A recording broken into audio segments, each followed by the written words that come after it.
Assalamualaikum warahmatullahi wabarakatuh. Di sini di hari Suryaningrum kita lanjutkan membahas tentang akuntansi untuk instrumen derivatif serta aktivitas hedging bagian kedua ya. Bagian pertama sudah dan kita lanjutkan sekarang.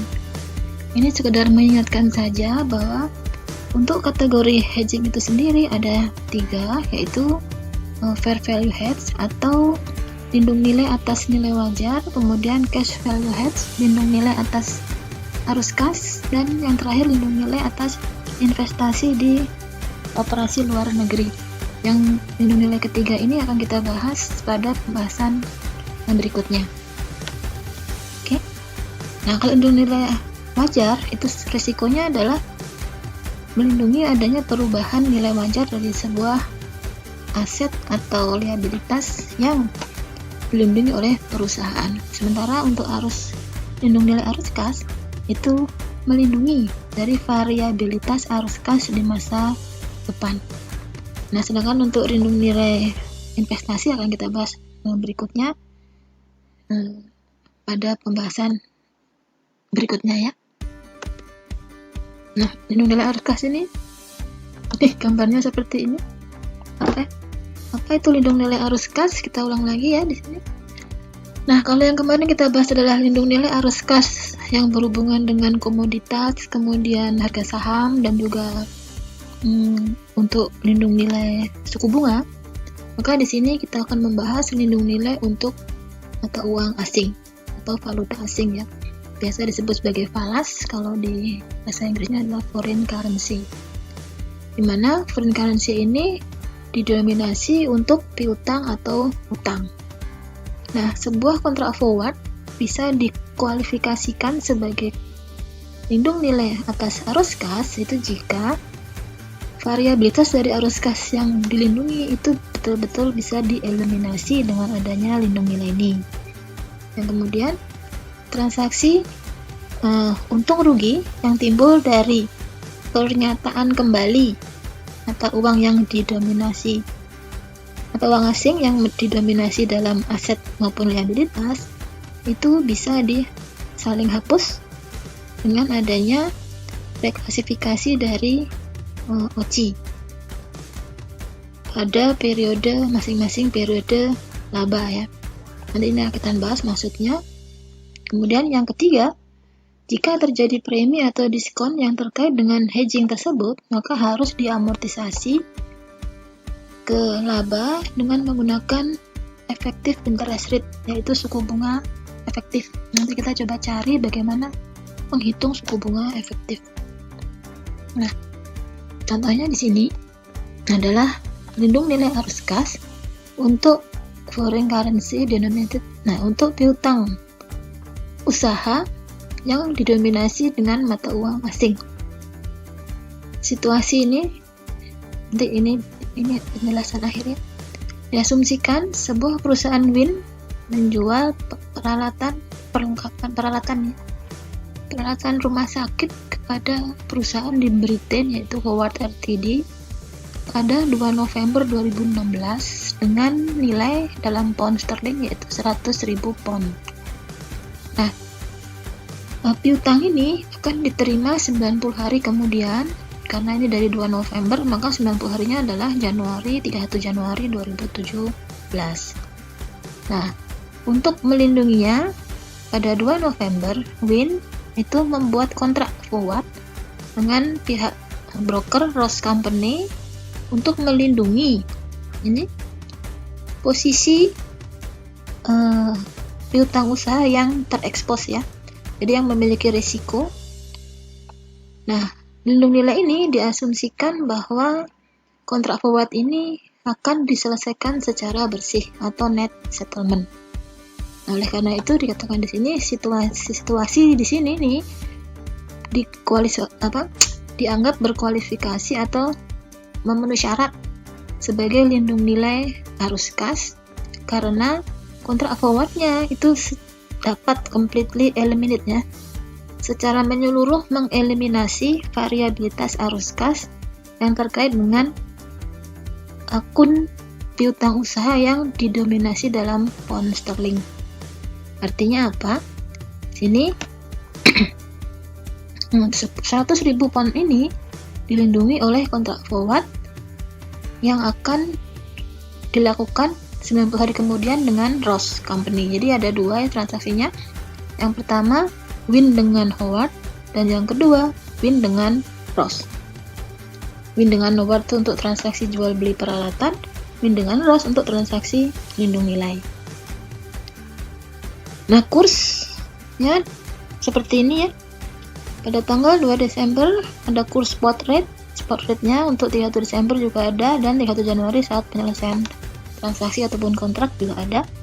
Nah, sedangkan rate untuk 90 hari ke depan pada tanggal 2 November adalah 1,638. Ini titik itu koma ya, karena ini pakai dolar, jadi titik itu koma.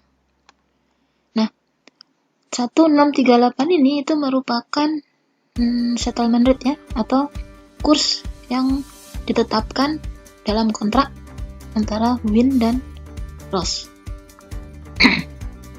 Nah, kita lihat di sini pada tanggal 2 November karena Win itu sold, jadi udah menjual ke perusahaan di Inggris, jumlahnya adalah piutang pada penjualan. Saya lihat di sini untuk piutangnya itu adalah sebesar 165.000, tapi ini 165.000 dolar dihitung dari 100.000 pound sterling dikalikan 1,650, yaitu spot rate pada tanggal transaksi 2 November. Nah, ada keterangan FC. Keterangan FC di sini tuh artinya piutang ini sebetulnya bukan dalam 165 dolar, tapi sebetulnya dalam 100.000 pound sterling. Jadi di dalam piutang ini adalah mata uang asing ya.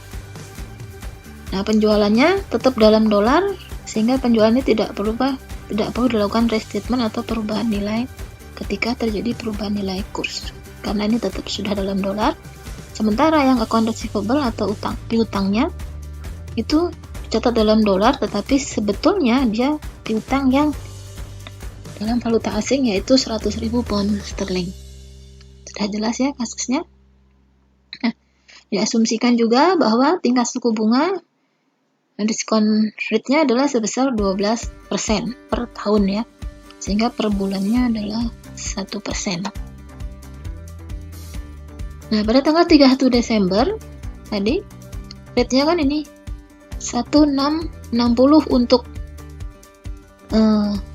tanggal neraca dan 1655 untuk forward 30 hari. Kenapa forwardnya 30 hari? Karena sisa dari masa forward kontraknya itu dari Desember ke 31 Januari itu tinggal 30 hari ya. Jadi di sini tuh harinya itu menghitung pada sisa jangka waktu kontrak forward ya.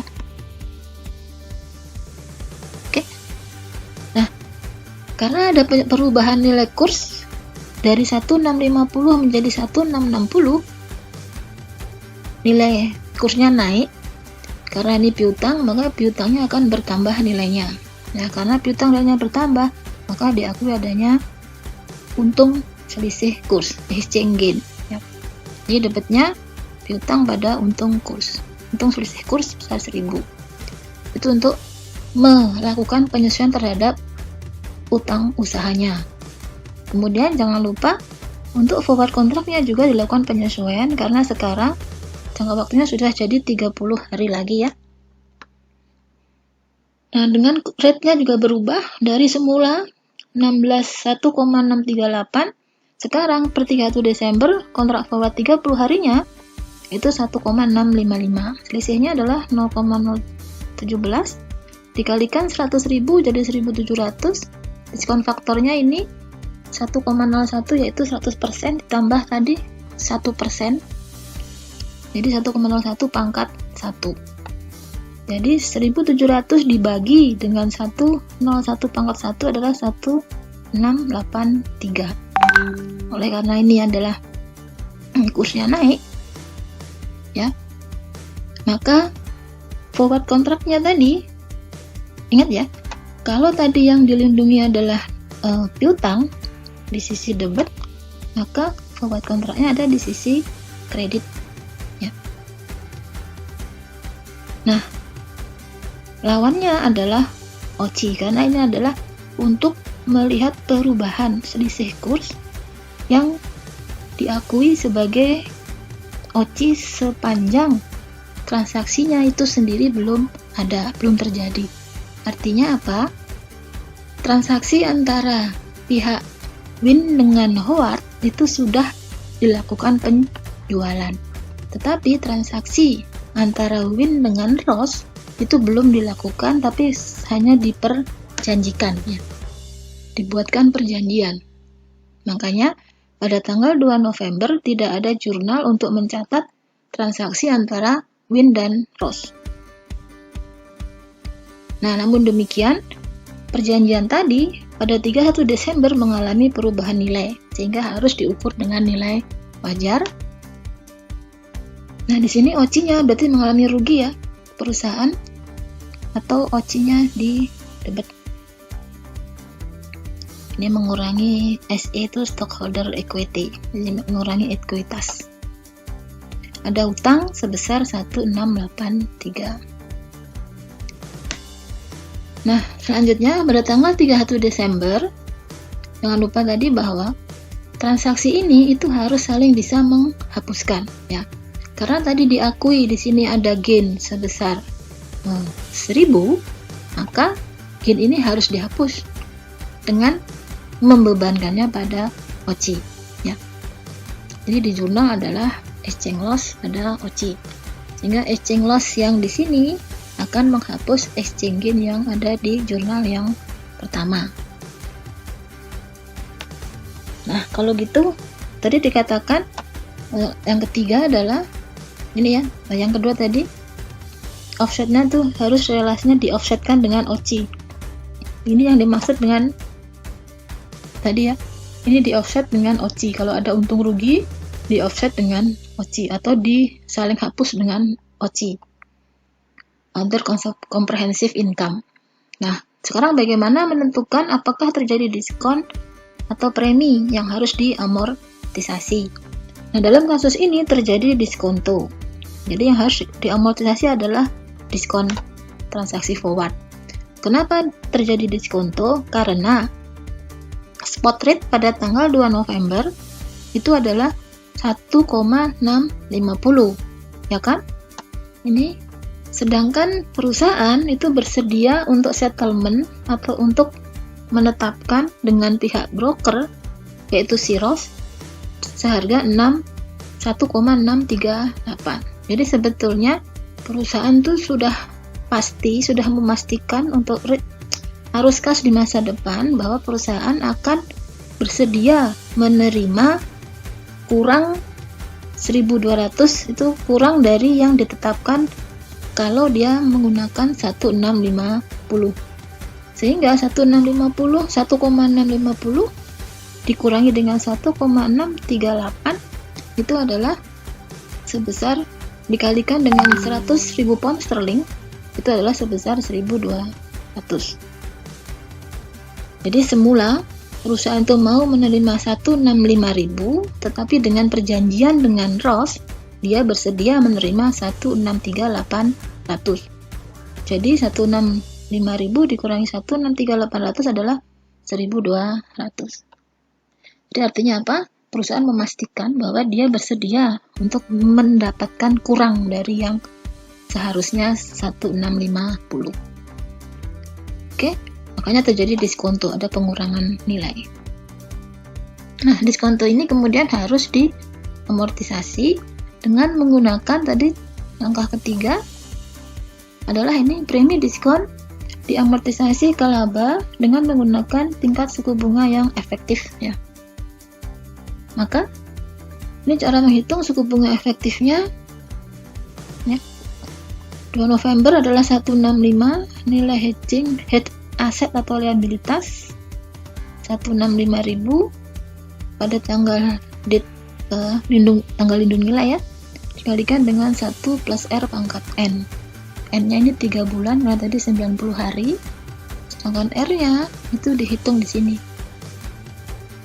Ini rumusnya, maka ketemulah R sebesar minus 0,243% per bulan. Ya.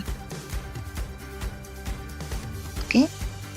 Nah, dengan R sebesar 0,00243 tadi, ini adalah tabel amortisasi ya. Semula saldonya adalah 165.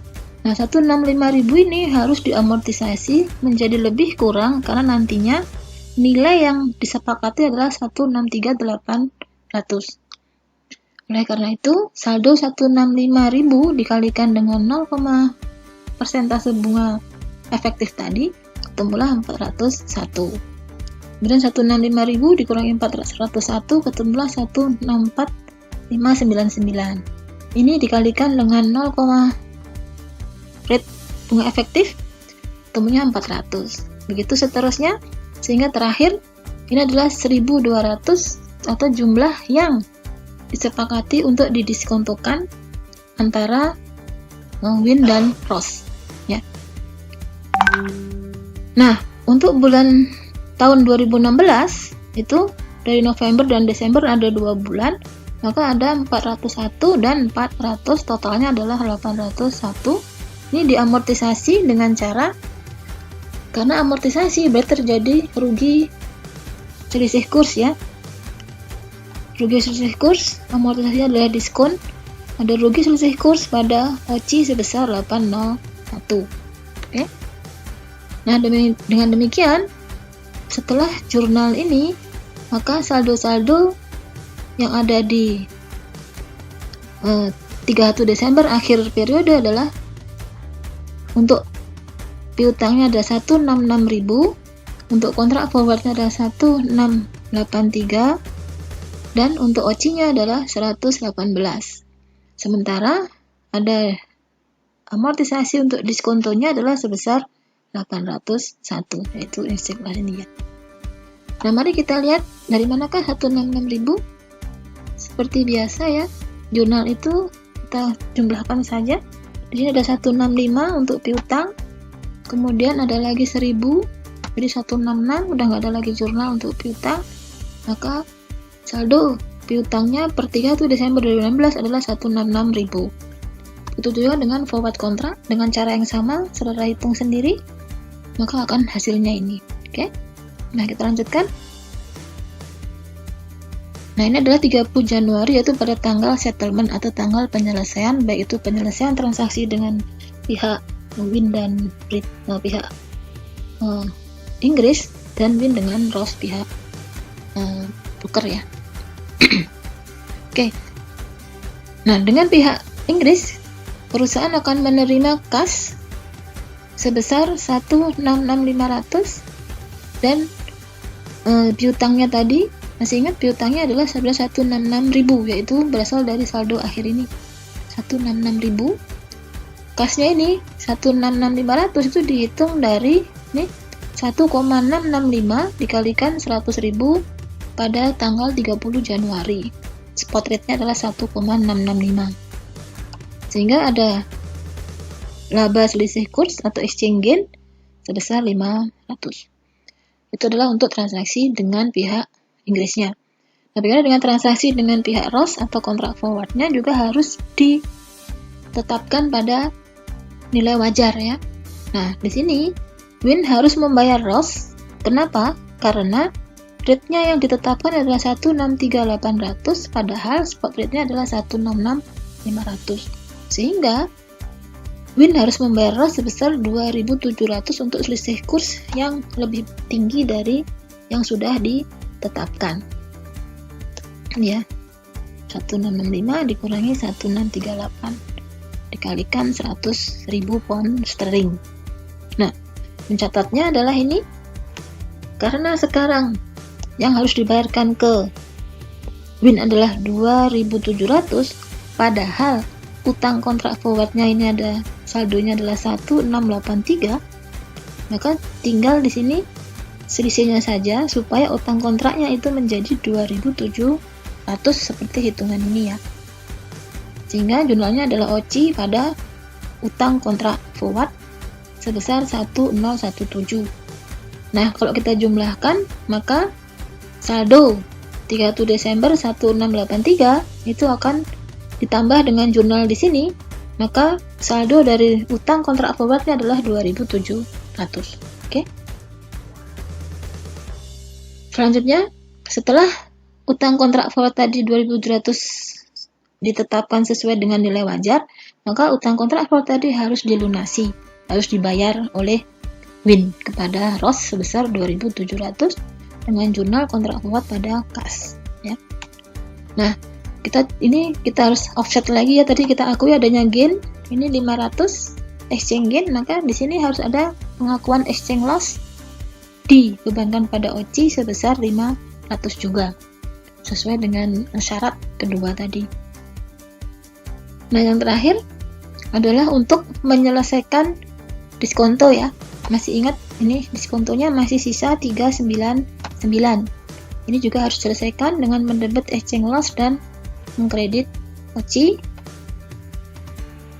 Ini adalah rangkuman summary dari seluruh transaksi. Saudara kita lihat pada tanggal 31 Januari sebelum settlement itu adalah saldo dari piutangnya adalah 166.500. Maka piutang usaha inilah yang harus dilunasi ya, 166.500. Kemudian harus diterima ya uangnya.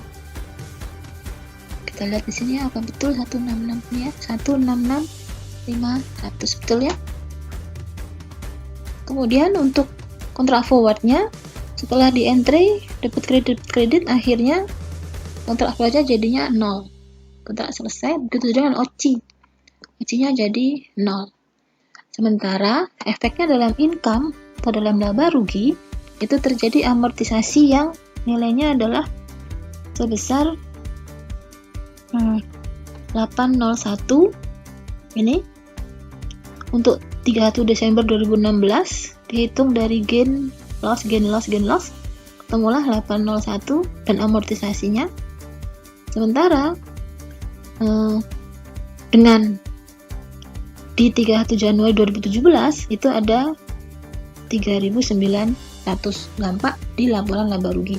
Secara total itu adalah $1.200 ya. Dan sayangnya ini kok kekecilannya kurang besar sehingga nolnya ke bawah. Jadi ini sesuai dengan tadi dari awal perusahaan sudah memastikan bahwa dia bersedia menerima kurang dari yang diharapkan sebesar 1.200.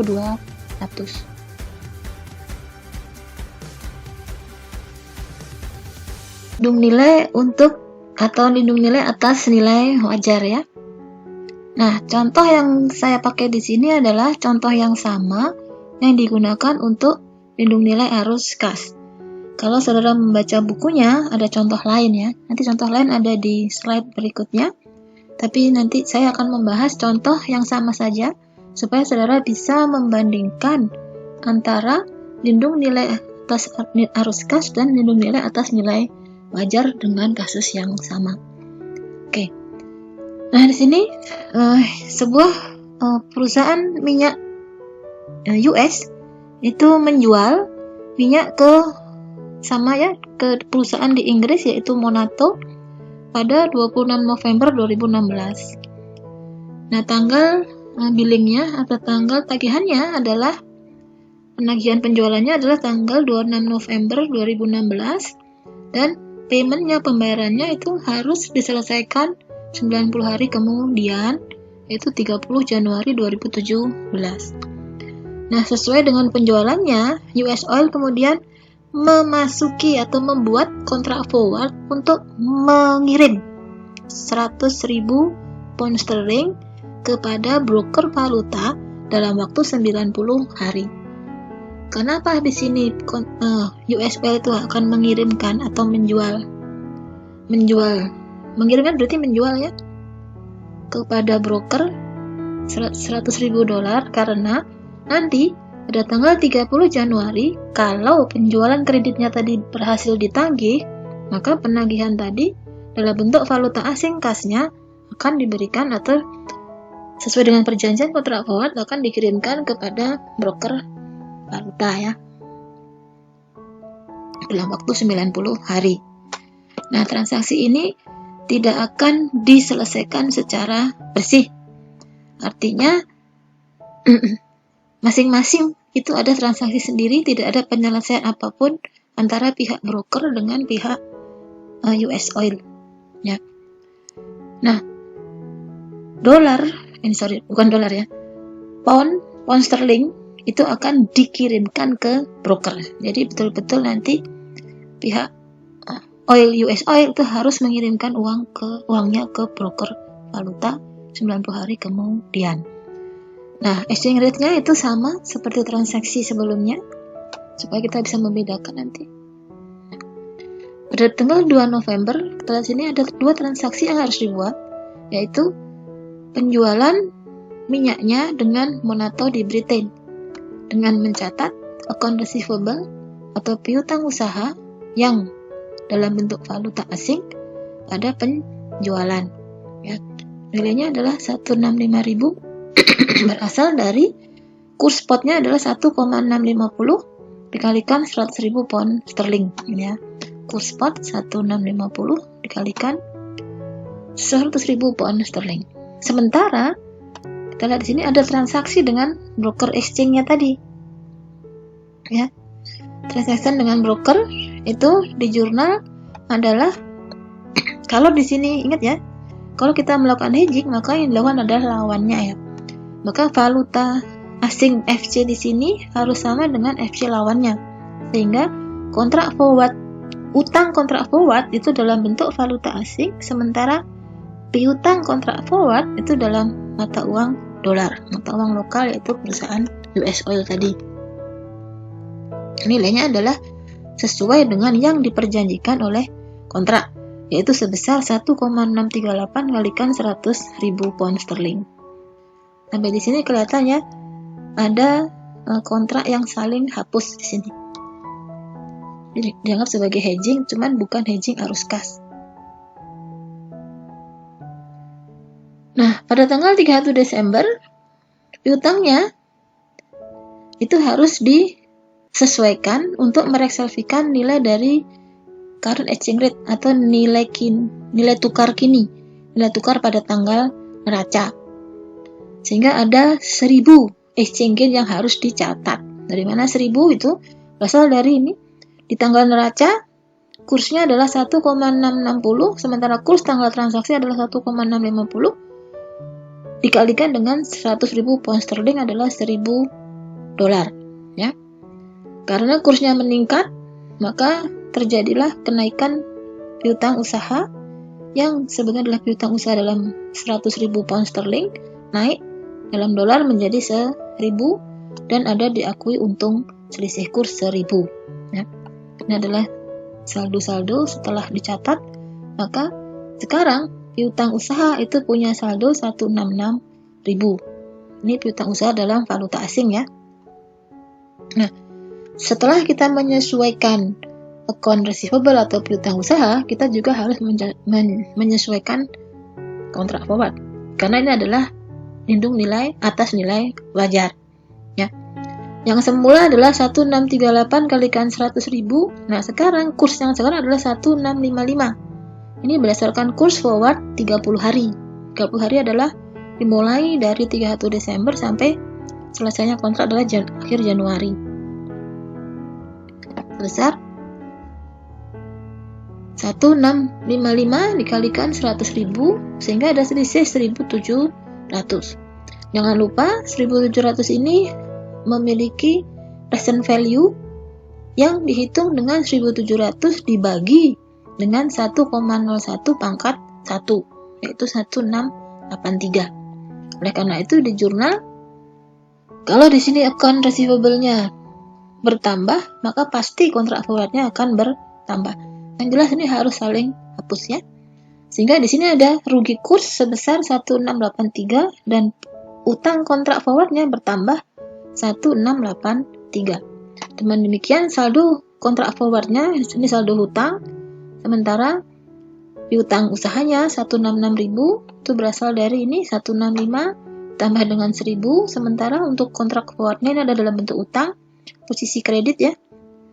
sebesar 163.800 ditambah dengan 1683, yaitu 165.483. Oke. Nah, pada tanggal penyelesaian kontrak yaitu 30 Januari 2017, yang pertama-tama perusahaan akan menerima dulu uang dari Britain tadi ya, Monato. Di sini dia akan menerima kas dalam valuta asing yaitu pound sterling 100.000 pound sterling. Sementara piutang yang dilunasi adalah 166.000. Kurs pada tanggal transaksi 30 Januari atau spot rate, kurs spot adalah 1,665, maka diterimanya adalah 166.500. Piutangnya 166.000 sehingga ada exchange gain sebesar 500. Nah, setelah menerima uang sebesar pound sterling 100.000 pound, ingat tadi dengan perjanjian kontrak perusahaan harus mengirimkan uang tadi kepada broker valuta, sehingga kas tadi setelah diterima keluar lagi untuk diserahkan pada broker valuta, di mana di perjanjiannya saldo akhir kontrak utang payable-nya itu adalah sebesar 165.483. Ini saldo akhirnya 165.483 ya, sehingga ada selisih exchange loss ya sebesar 1017. Mohon maaf, ada kesalahan di sini. Ini harusnya exchange loss karena posisinya adalah debit. Salah ketik ya. Nanti saya betulkan. Nah, setelah itu sekarang masih ingat di sini kita masih punya ada kontrak forward, piutang kontrak forward yang nilainya dalam dolar 163.800. Ini juga harus dilunasi oleh si broker valuta karena dia kan udah janji akan menerima 100.000 dolar pound sterling dan membayar dengan kurs sesuai dengan kurs kontrak yaitu 163.800. Jadi ini mencatat penagihan kontrak forward, piutang kontrak forward dari broker. Oke. Nah, kalau kita summary-kan, maka summary-nya seperti ini. Saudara lihat, piutang usahanya akhirnya menjadi 0, udah lunas. Begitu dengan utang kontrak forward-nya juga akhirnya 0. Sementara exchange gain loss-nya terjadi loss sebesar 1.200 yang sebetulnya loss ini sudah disepakati pada awal transaksi oleh perusahaan yang tadi bersedia menerima lebih kecil dari yang diharapkan dia, yaitu senilai kurs pada tanggal spot rate tanggal transaksi. Oke, sehingga total gain was at the time that the forward contract is entered into, the company can compute. Jadi pada tanggal ketika perusahaan melakukan kontrak forward, sebetulnya perusahaan sudah tahu berapakah gain atau loss dari lindung nilai yang di-hedgingkan. Jadi dari item yang di-hedgingkan. Jadi 1.200 sudah kesepakatan ya. Oke, selanjutnya adalah lindung nilai atas nilai wajar ya. Dimana lindung nilai ini untuk komitmen mata uang asing yang dapat diidentifikasi. Nah, apa itu komitmen mata uang asing? Komitmen mata uang asing adalah sebuah kontrak yang didenominasi atau dinyatakan dalam mata uang asing yang nantinya akan menghasilkan transaksi mata uang asing di masa depan ya, di hari masa depannya.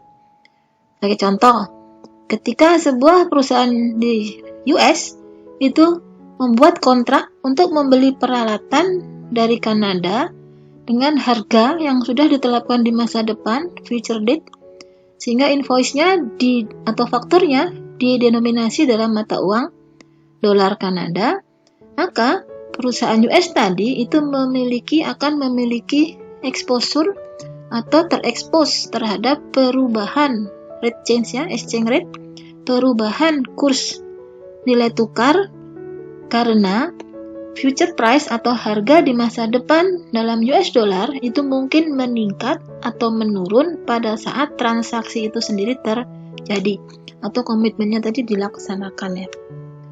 Kita contohkan di sini adalah hedging untuk komitmen pembelian mata uang asing yang dapat diidentifikasi. Pada tanggal 2 Januari 2016, sebuah perusahaan American Store itu membuat kontrak dengan sebuah perusahaan di Kanada untuk membeli 1000 botol ya, 1000 kotak minuman dengan harga $60.000 Kanada, di mana spot rate-nya pada tanggal 2 Oktober adalah 0,70. Nah, kotak minuman tadi itu akan dikirimkan pada bulan Maret dan pembayarannya dalam mata uang Kanada dolar pada tanggal 31 Maret 2017. Nah, dengan maksud ya, untuk melindungi nilai komitmen di masa depan ini, American Store lalu melakukan perjanjian kontrak dengan broker valuta untuk membeli $60.000 Kanada yang akan dikirimkan 180 hari kemudian. Ya, 180 hari. Kenapa 180 hari? Karena dari 2 Oktober sampai tanggal terjadinya transaksi adalah 31 Maret 2017 itu adalah 6 bulan. Oktober, November, Desember, Januari, Februari, Maret. Jadi 6 bulan ya. 6 bulan atau 180 hari dengan nilai kurs kontrak yang ditetapkan adalah sebesar 0,725. Nah, nilai spot rate lainnya di masa depan adalah untuk 31 Desember, forward rate-nya di 31 Desember adalah 0,17, sementara tanggal transaksi adalah 31 Maret 2017 0,71 untuk 31 Desember dan 0,68 pada saat transaksi terjadi. Jadi pada saat berakhirnya maturity ya, berakhirnya transaksi, spot rate-nya adalah 0,68. Nah, apa yang harus dicatat oleh perusahaan? Di sini sudah diringkaskan kursnya ya. Untuk nilai tukar Kanada dolar Kanada di 2 Oktober spot rate-nya adalah 0,7, forward rate-nya untuk 180 hari adalah 0,725, sedangkan spot rate dan forward rate pada tanggal 31 Desember adalah 0,71 dan spot rate untuk 31 Maret adalah 0,68. Oke, kita jurnal pada saat tanggal 2 Oktober.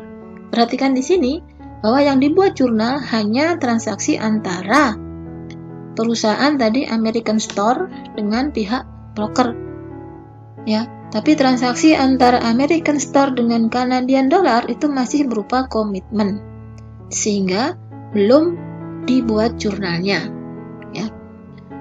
Nah, sekarang kalau seandainya perusahaan American Store tadi membeli dari Kanada, itu jurnalnya adalah persediaan pada utang usaha ya kan.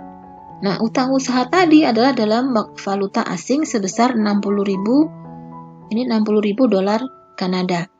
Nah, kalau perusahaan nantinya akan punya hutang dalam valuta asing, maka sesuai dengan kontrak hedging kita harus membuat kontrak lawannya. Jadi di sini akan punya piutang kontrak dalam valuta asing, sehingga nantinya akan saling hapus dengan hutang usaha yang dalam valuta asing ya. Oleh karena itu, dicatatlah di sini piutang kontraknya valuta asing 60.000 Kanada itu sama dengan $43.500. Dihitung dari 60.000 dikalikan dengan kurs kontraknya adalah 0,725. Lawannya adalah hutang kontrak dalam dolar. Jadi kalau yang piutang kontrak itu dalam Kanada dolar, tapi hutang kontraknya dalam dolar itu sendiri. Totalnya adalah 43.500. Ya. Itu pada tanggal terjadinya transaksi antara American Store dengan pihak broker. Kemudian pada tanggal 3 Desember, karena ini adalah fair value hedge atau nilai wajar, lindung nilai atas nilai wajar, maka 31 Desember harus dilakukan penyesuaian terhadap nilai wajar.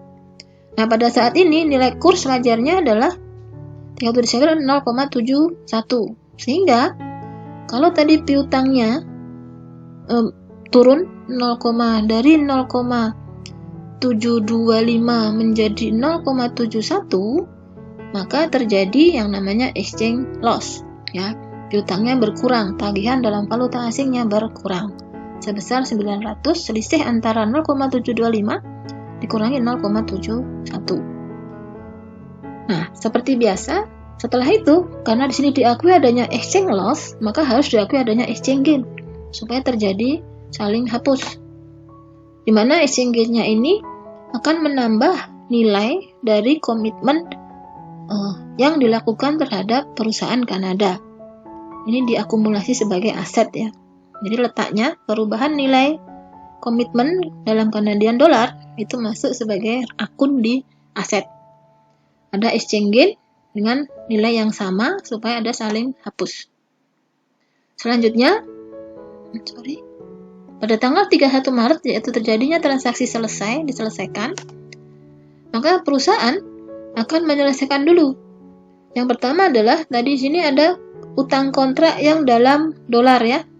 Mata uang yang sama dalam dolar dalam dolar, langsung dibayar pada kas. Jadi perusahaan akan membayar kepada pihak broker valuta dengan membayar kas 43.500.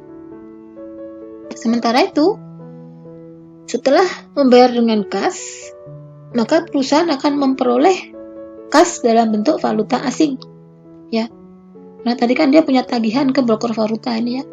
Menagih ke broker valuta, maka di sini sudah ada tagihannya, dapatlah dia kas dalam bentuk valuta asing sebesar 4.800, di mana kurs pada tanggal 31 Maret adalah 0,68. Berarti 0,68 dikalikan 60.000 adalah 4.800. Sedangkan piutang kontraknya itu adalah 42600. 42600 ini dihitung dari ini tadi piutang kontrak yang 43500 dikurangi dengan 900. Jadi 42600. Sehingga ada selisih exchange loss sebesar 1800. Selisih antara 4800 dikurangi 42600 ya. Nah, jurnal ketiga ini adalah untuk perubahan komitmen, ya kan? Kalau di sini ada exchange loss, maka di sini ada exchange gain yang akan menambah nilai komitmen dalam Canadian dollar, yaitu di komitmen valuta asing yang dapat diidentifikasi. Jurnal keempat, di sini perusahaan membeli karena sudah punya uang, kasnya sudah ada, maka dia beli persediaan. Jangan lupa komitmennya tadi karena transaksinya selesai, maka komitmen yang tadi berupa ini 1.800, kemudian ada lagi di sini 900 ya, 900 sama 1.800, maka ada 2.700 itu dihapuskan karena transaksinya sekarang sudah selesai, komitmennya sudah dilaksanakan. Pada hutang usaha sebesar 4.800. Nah, ini menerima 1000 crate ya, 1000 kotak minuman, harganya adalah 60.000 Canadian dollar dengan kurs 0,725, yaitu sebesar 4.3500. Sehingga ada 4.800 adalah untuk piutang usaha valuta asing. Kita cek piutang usahanya. Piutang usaha belum ada ya di sini. Nah, sehingga piutang usaha dimunculkan di sini. Piutang usaha dulu. Bukan piutang ya, utang usaha 4.800, kemudian karena sudah punya uang, utang usaha tadi dibayar dengan kas yang dimiliki perusahaan yaitu 4.800. Ini kasnya ya. Ini kasnya 4.800 dipakai untuk membayar hutang kepada pihak Kanada dolar. Jadi penyelesaian terhadap transaksi antara American Store dengan pihak Canadian dolarnya.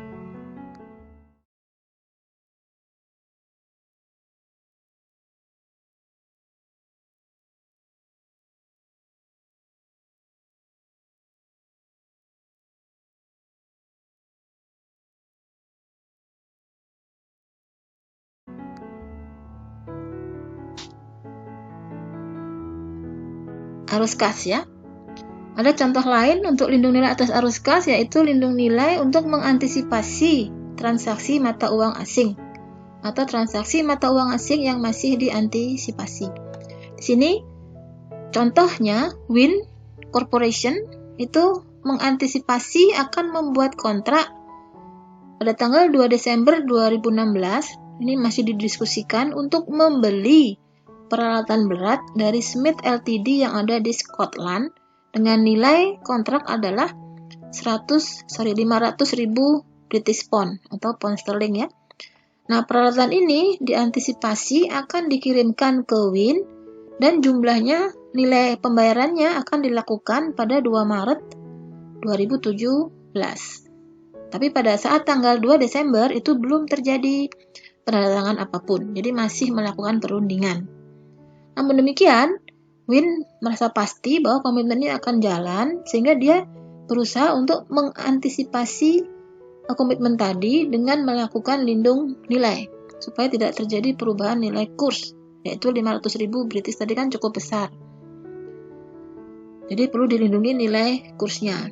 Nah, Win kemudian membuat kontrak dengan si company untuk membeli 500.000 pound yang akan dikirimkan ke Win pada tanggal 2 Maret.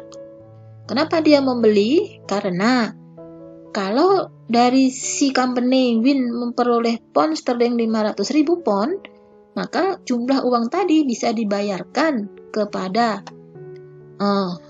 Smith Ltd untuk membayar pembelian peralatan berat. Jadi di sini juga membeli, ya. Nah, kontrak ini dinyatakan bisa diselesaikan secara bersih atau net settlement. Diasumsikan bahwa transaksi ini itu memenuhi syarat sebagai hedging yang efektif sesuai dengan standar akuntansi, sehingga bisa diperhitungkan, dicatat sebagai lindung nilai atas arus kas, yaitu lindung nilai arus kas untuk komitmen mata uang asing yang diantisipasi. Oke.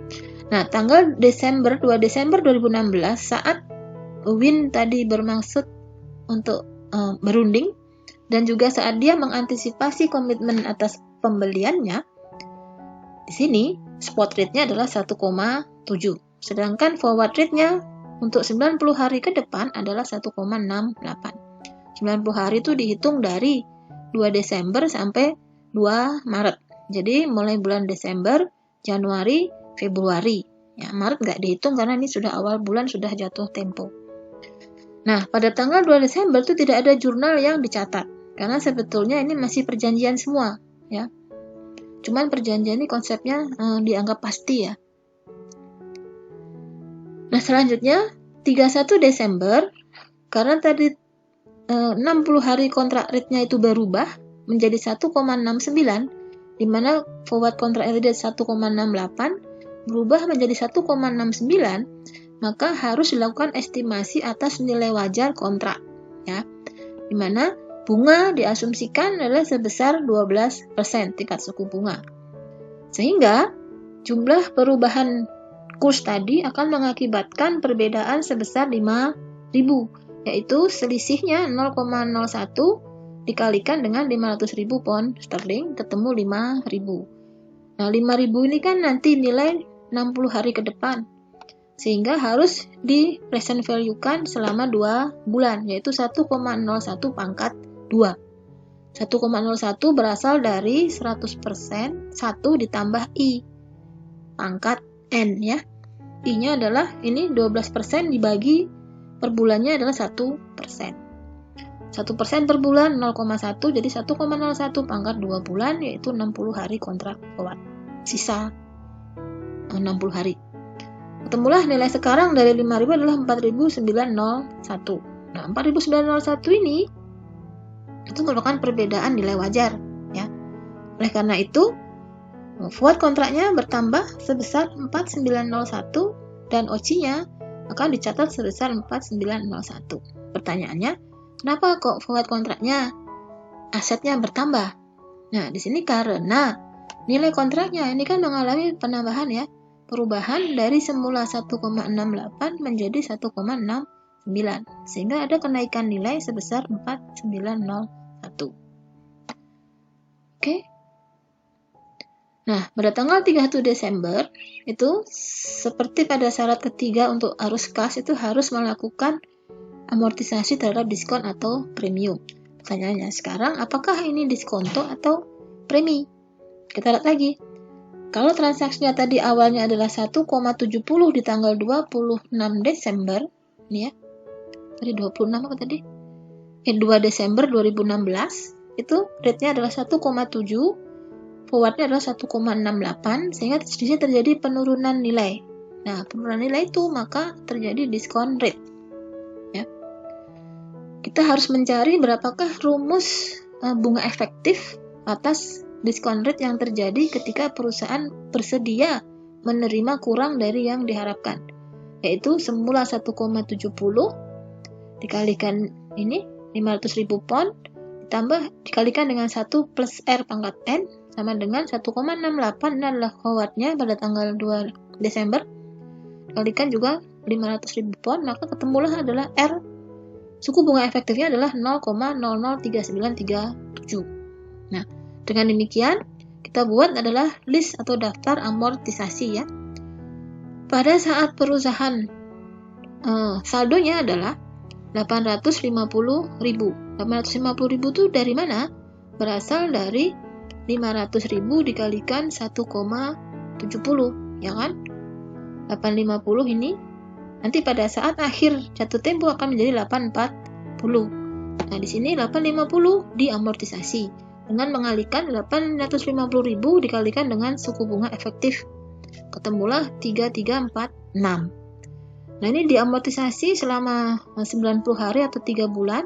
Jadilah nanti pada 2 Maret saat jatuh tempo nilainya adalah sudah sebesar nilai yang diperjanjikan dalam kontrak forward. Dengan demikian, jurnal untuk bulan ini adalah, ini hanya ada Desember saja 1 bulan ya.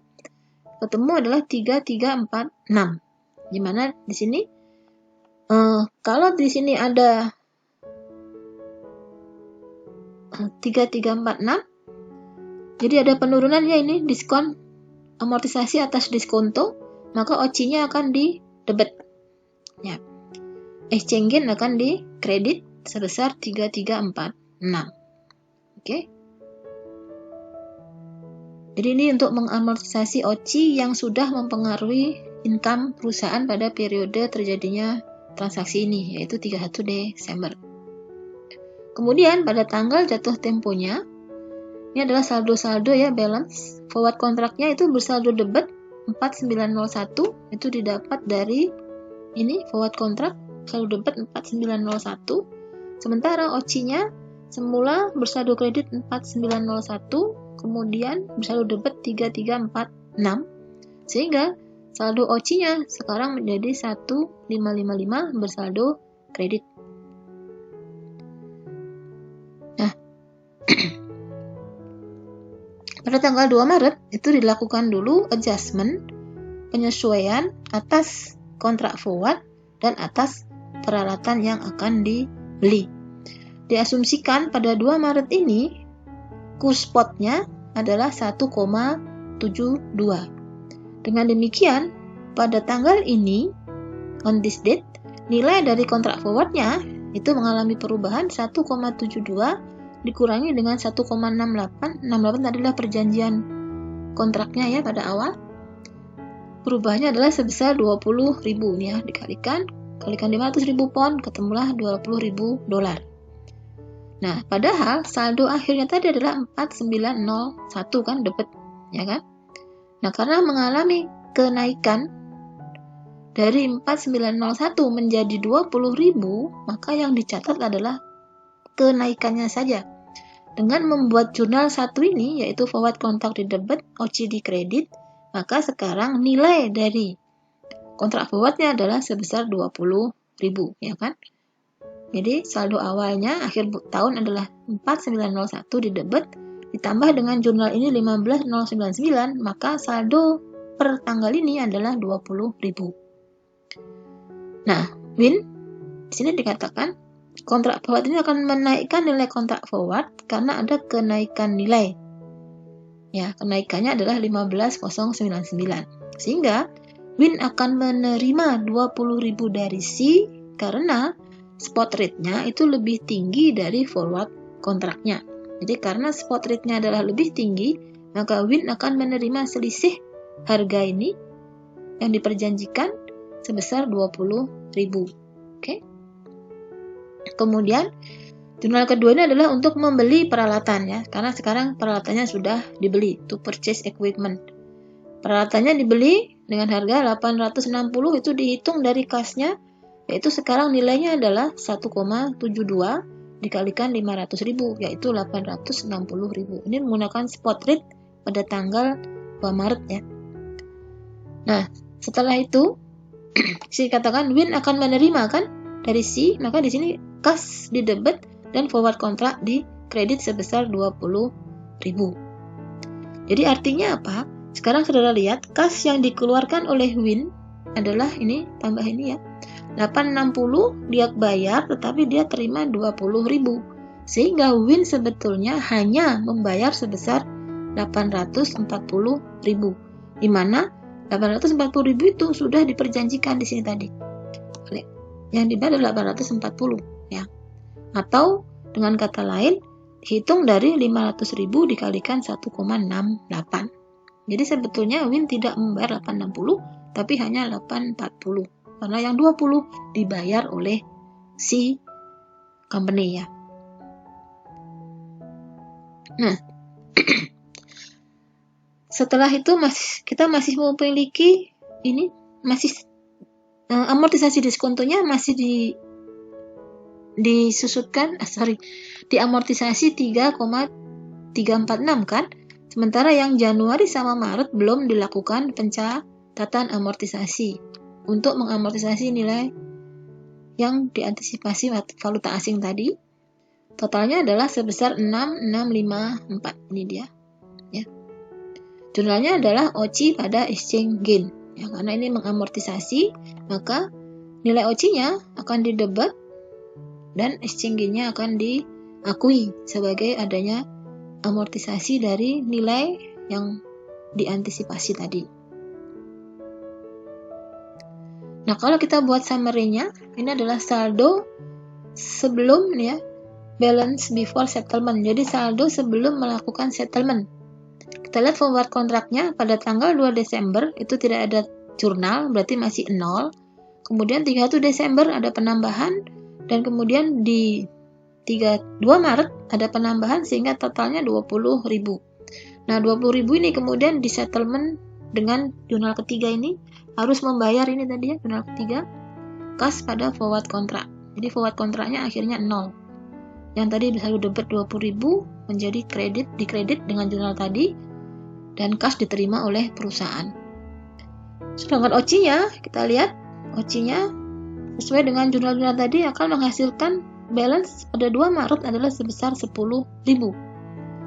Nah, OCI sebesar 10.000 ini masih ada dalam perusahaan. Masih ada dalam neraca maksud saya. Nah, OCI ini akan dibebankan melalui amortisasi depresiasi kalau perusahaan mendepresiasi asetnya yang nilainya adalah peralatan tadi adalah dicatat sebesar 860, akan didepresiasi dengan melakukan depresiasi atas OCI yang masih tersisa sebesar 10.000, didepresiasi sepanjang umur manfaat dari aset. Itu sesuai dengan PSAK ini ya. Jika sudah tidak melindungi nilai arus kas, artinya arus kasnya sudah selesai, maka entitas harus mereklasifikasi pendapatan komprehensif lain dalam laba rugi sebagai penyesuaian reklasifikasi pada periode yang sama atau periode di mana aset yang diperoleh atau liabilitas yang ditanggung mempengaruhi laba rugi. Nah, di sini aset tadi adalah membeli equipment dan equipment tadi akan disusutkan, maka OCI-nya akan diamortisasi sesuai dengan penyusutan dari equipment tadi. Ya, karena dia bersaldo kredit, maka OCI akan didebit mengurangi nilai depresiasinya. Mengurangi to reduce depreciation expense.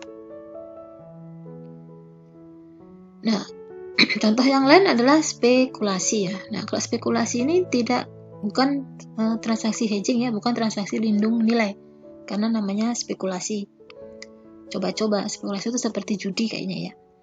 Nah, exchange gain atau loss yang terjadi karena proses spekulasi, ini dia, on derivative instrument that speculate, yang berspekulasi dalam movement perubahan nilai foreign currency atau valuta asing, akan dimasukkan dalam laba di periode di mana terjadi perubahan rate tadi, perubahan kurs nilai tukarnya, ya. Jadi kalau spekulasi itu tidak mempengaruhi OCI tapi mempengaruhi laba rugi langsung pada periode terjadi perubahan kurs. Contohnya, pada 2 November sebuah perusahaan di US itu membuat kontrak forward 90 hari untuk membeli 10.000 euro. Jadi dia pokoknya beli aja untuk membeli nanti 10.000 euro. Nah, rencananya tadi dia untuk 90 hari ke depan itu kursnya adalah 0,540, sedangkan spot rate pada tanggal transaksi ini adalah 0,5440. Ya, karena ini untuk membeli 5440 menjadi 5440 90 hari kemudian. Ini adalah transaksinya di mana 31 Desember tadi kan 2 November. 31 Desember selalu akhir periode neraca harus kita menggunakan kurs kini atau current rate atau spot rate pada tanggal neraca, ya. Kalau di sini dia memasuki 90 hari November Desember, maka 60 hari pada tanggal 31 Desember masih sisa 30 hari kontrak future-nya, ya. Nah, kurs pada tanggal ini adalah untuk 30 hari pada tanggal 1 Desember adalah 0,5450, sementara spot rate pada tanggal 30 Januari adalah 0,5530. Bagaimana perusahaan ini mencatat spekulasinya? Ini dia. Kita lihat ini kursnya saya salin di atas, ya. Kontrak kita lihat karena dia tadi akan membeli, maka perusahaan akan punya uang nanti kan. Kalau dia punya uang, maka perusahaan akan punya tagihan.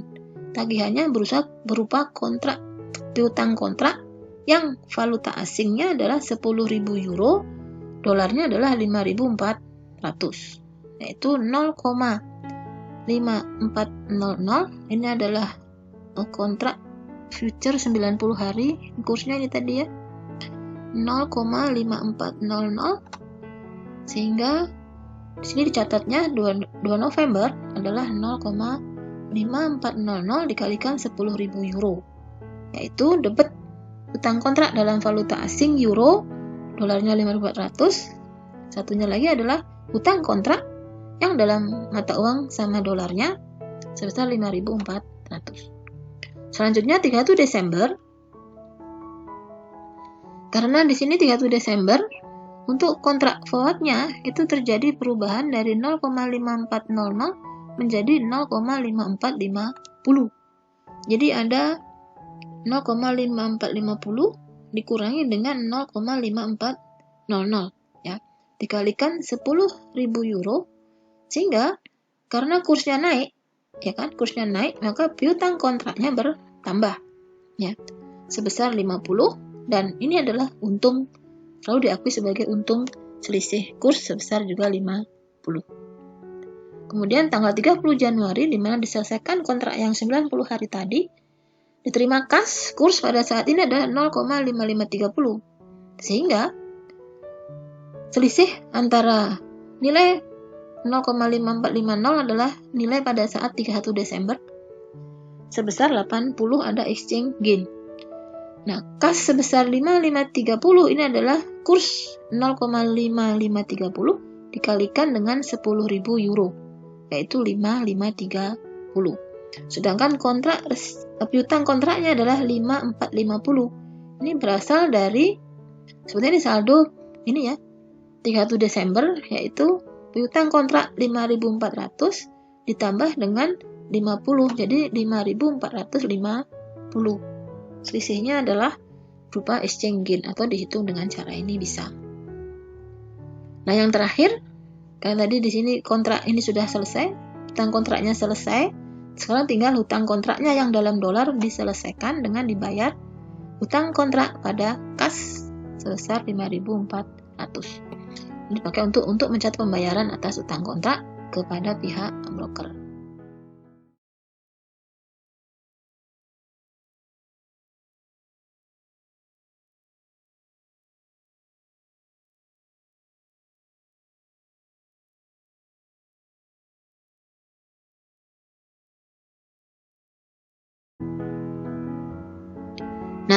Ini adalah summary dari masing-masing klasifikasi transaksi, ya. Kalau spekulasi itu bertujuan untuk berspekulasi atas perubahan kurs, ya kan? Sehingga pengakuannya akan diakui gain losses, ya, akan diakui currently. Jadi akan diakui pada periode terjadinya perubahan kurs. Efeknya terhadap laba rugi adalah langsung mempengaruhi, ya. Income effect equal to gain and loss. Jadi pengaruhnya akan sama di laporan laba rugi. Sementara untuk hedging, lindung nilai atas posisi aset atau liabilitas bersih itu adalah tujuannya adalah untuk mengoffset, ya, atau saling hapuskan exposure atau risiko adanya posisi aset atau posisi liabilitas bersihnya. Sehingga pengakuannya gain atau loss akan diakui juga pada saat sekarang, tetapi akan saling hapus dengan pengakuan dari posisi liabilitas dan aset, ya. Sehingga gain losses-nya diakui untuk posisi kontraknya, tetapi juga ada gain and loss untuk posisi aset atau liabilitas, sehingga akan saling hapus. Pengaruhnya terhadap income itu income effect equal to amortization premium. Jadi kalau terjadi premi atau diskon, maka pengaruhnya hanya karena adanya premi atau diskonto. Tapi kalau gain sama lossnya itu sudah saling hapus, ya. Yang ada hanya menurunnya nilai atau meningkatnya nilai sesuai dengan perjanjian awal antara kontrak hedging ini dengan pihak broker valuta. Nah, yang ketiga adalah hedging untuk komitmen yang bisa diidentifikasi. Tujuannya adalah ini untuk offset, ya, juga untuk saling hapus risiko pembelian atau penjualan di mana and thereby lock, di mana mengunci harga pada sesuai dengan kontrak yang sekarang dilakukan. Jadi ini komitmen tadi mengunci harganya. Kalau terjadi exchange gain itu harus diakui saat sekarang, tetapi exchange gain tadi akan saling hapus dengan exchange gain dari komitmen. Akibatnya secara income effect itu nggak ada perbedaan. The difference in the overhead. Jadi tidak ada perbedaan, ya. Jadi kalaupun ada perbedaan, ini perbedaannya itu timbul karena perubahan nilai instrumen hedging selisihkan dengan perubahan nilai dari komitmen perusahaan yang bisa diidentifikasi. Sedangkan hedging untuk transaksi yang diantisipasi itu untuk saling hapuskan risiko exposure, ya, terhadap kemungkinan future purchase or sale, kemungkinan harga pembelian atau penjualan di masa depan. Nah, exchange gains atau losses-nya akan dicatat sebagai OC sampai transaksi tadi selesai, ya. Efeknya itu tidak langsung, tetapi di-adjust ketika transaksi selesai. Ini yang tadi yang terakhir itu, ya, dimana setelah dia membeli transaksinya tadi membeli peralatan berat kalau nggak salah, ya. Itu ini dia. Nah, untuk yang terakhir ini adalah hedging yang bentuk ketiga yang akan kita bahas nanti di chapter berikutnya. Nah, sampai di sini. Jika ada pertanyaan, silahkan dalam komen atau di tatap muka melalui online. Dan motto kita kali ini adalah integrity is doing the right thing even when no one is watching.